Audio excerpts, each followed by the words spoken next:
I've received this knife as an exhibit for light source examination. We are going to subject it to 3 different types of light source: white light, ultraviolet, and a high intensity green light. This is to try and get any marks that we cannot see with the naked eye to fluoresce. We're using the 3 different wavelengths because we don't know what contaminants may be on the knife. I've noticed that there is one mark which I will now complete the documentation for and forward it on to photography. I'm now going to photograph the mark that we retrieved via the light source examination. We do this with a digital capture system, and we initially take a sample photograph, and then once it's onto the system we can then make the various adjustments to get the best contrast between the finger mark and the exhibit.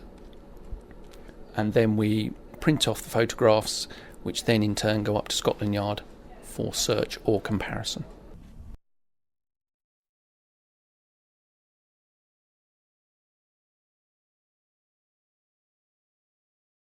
Here we have 2 items from a crime scene. They're both fairly non-porous items, therefore are being treated with superglue through a process of superglue fuming. What I'm going to do is just take the items, we just hang them on hooks so that all surfaces are available to be treated. Once the items are all hung up, I then weigh out 0.6 of a gram of superglue. In this case we're using cyanoacrylate, which is abbreviated to CNA. Once I've weighed that out, I put this dish of glue into the CNA cabinet onto a hot plate. Once that's placed in there, I can now close the door and begin the cycle. The process involves the cabinet reaching a relative humidity of 80%. Once this is reached, the glue then begins to heat up, and it's the mixture of humidity and the glue vapours that form a white deposit. Once the cycle is finished, I then remove all the items from the cabinet.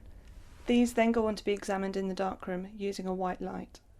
Any marks that are developed are labelled and an examination report is completed, and then they'll be forwarded for photography. I have an exhibit here which has hopefully suspect marks on it, which is going to have an anhydrous treatment done to it. It's a piece of paper, and anhydrous treatment is used on porous items. You would pour the anhydrous into a tray and then draw the exhibit through it, making sure it's completely covered in the liquid. Then wait for that to dry, which would take a couple of minutes.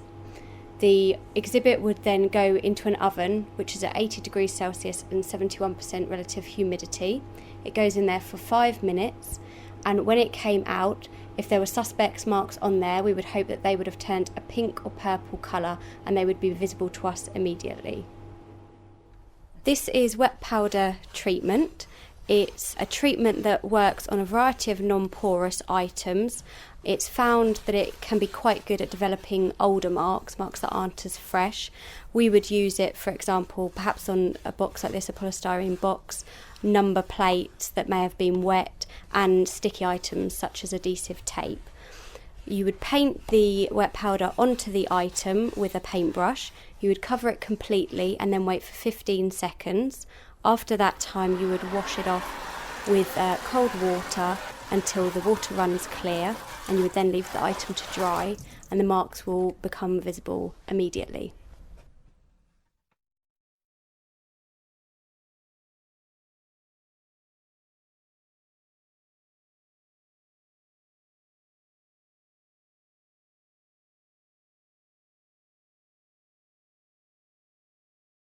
With a footwear mark comparison, we're comparing a pair of shoes taken from a suspect with a shoe mark found at a crime scene.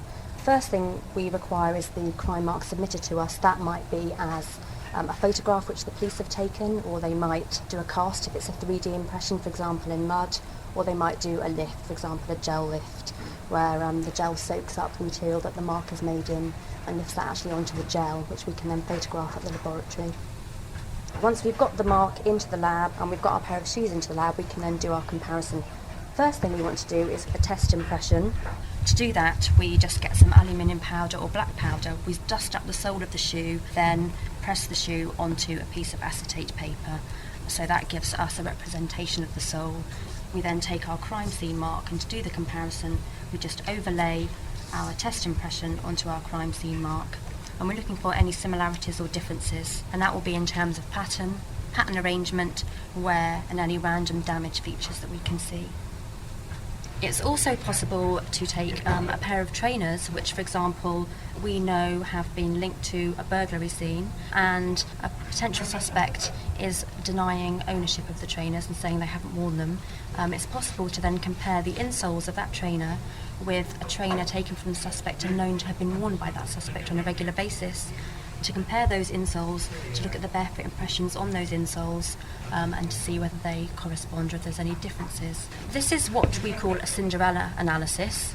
So to do that, we would take our insoles, we'd photograph them under infrared lighting, so that brings up the actual barefoot impression quite nicely.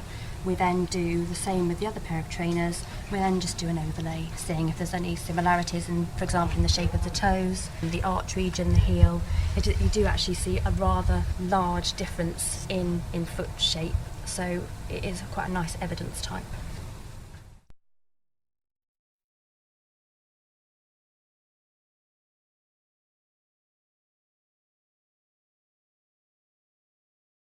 At the LGC Forensics Laboratory in Leeds, we deal with the examination of firearms. We examine firearms for the purpose of identifying them, for the purpose of linking them to crimes, and for the purpose of classifying them under the existing legislation. When a suspect item is received at the lab, the item is assigned a case number, a case file is generated, and the item is put into storage in the exhibit store. In this particular case, a questioned cartridge was recovered from a crime scene, and subsequent to that a suspect had been arrested with a firearm in his possession, and we were asked to determine if the questioned cartridge case had been discharged from the firearm.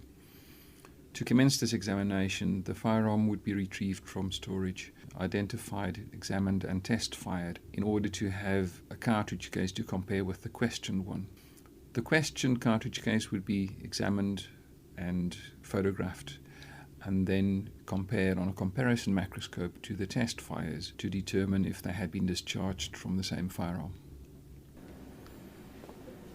The firearm will be examined for safety and functionality and subsequently test fired into a water tank for the retrieval of bullets in an undamaged condition.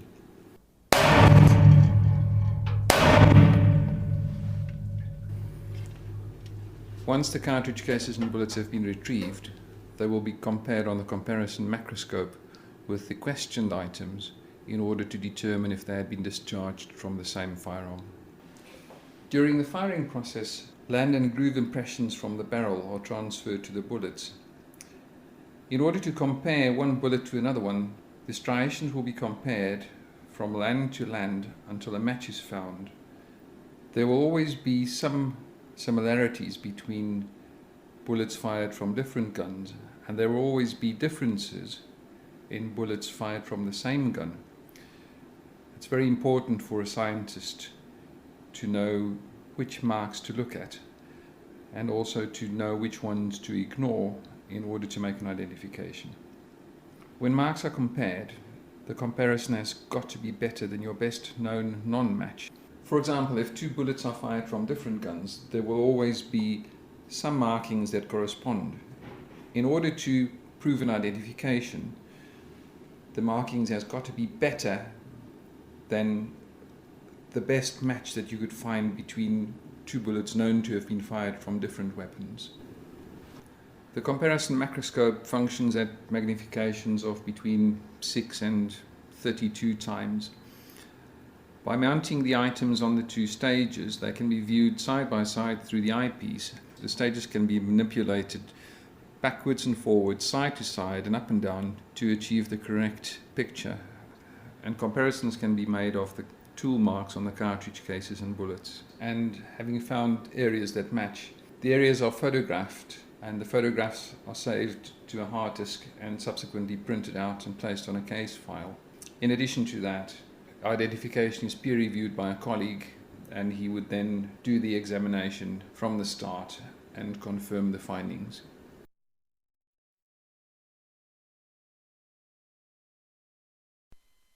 This is where it all starts for us in the Fingerprint Bureau. An individual's been taken into a police station, he's been taken to the custody suite, he's been processed, his details have been taken, and that's been transferred to what we call a live scan machine, electronic fingerprint machine. That person's fingerprints are then taken on the machine in any of the 80 live scan suites throughout the Met Police Service. They are then electronically transferred to our management screen, and also a hard copy of those fingerprints are then produced on one of our 4 printers. They come up with the individual's name, where he's been charged, what offence he's committed, and a series of images which contain rolled impressions of his right hand, the rolled impressions of his left hand, and then we take plane impressions to ensure that they've been taken in the right order. The plane impressions are where the actual fingers are taken together in sequence on the bottom of the fingerprint form. This is still used to ensure that the larger impressions were taken in the correct order and in the right boxes. Once we've got the physical set of fingerprints, we then would look for the transaction on our template management screen. We then see 2 corresponding images. One image will relate to the set of fingerprints that we've just received, and the other image will relate to a record that's been found within the fingerprint database, the national database. The first images that will appear will be the right thumbs of the individual. If these images are of good quality, we can use these to make the comparison. If their quality is poor, we can use other fingers just by clicking on to another part of the screen, which will take us to a different finger, such as the right forefinger. In the middle of the screen, you'll notice this red diagonal lines. These are basically the axis points that are used by the computer, known to us as ident1, which is the image facility that we use. To make the comparison, we use the ridge detail, or minutia it is known now, find enough characteristics in agreement between the 2 images for us to make our decision. This is what we call the coincidence sequence, and to assist us to do this, we have a markers facility on the computer. Just to explain what we mean by the coincidence sequence is between 2 points. We count the ridges between the minutiae. We then move further out to what we call the delta area, which is the area at the edge of the image. We just go around the image looking for this detail till we get to the point where we're happy that it's identified. There is no standard anymore. It's now down to the individual to decide when it's been identified or not. In times gone by, there used to be a situation where we had to have 16 points in agreement to say that something's been identified. Now we don't need that. Apart from actually making the comparison, we're also looking to improve the quality of the database. So if the image on the left-hand side, which is from the new form that's come in, is better than the image on the right-hand side, which is the one that we all have retained within the database, we have the capability of changing it over and improving that master set that we keep. As you can see in this case, the image on the left-hand side isn't as good as the image on the right-hand side, so we wouldn't be changing that over. So once we've decided it's been identified, we then click on the ident button. It then goes into another queue, which is what we call a compare to queue, where an expert will do a second comparison. Eventually it will be closed out and the Police National Computer will be updated. So we then print out the label. We can then close out by running it under the barcode scanner. This covers the actual document number and the criminal record of the individual. The information is passed to the Police National Computer, which will confirm this individual who was arrested and charged, that that person's criminal record has now been updated with that set of fingerprints.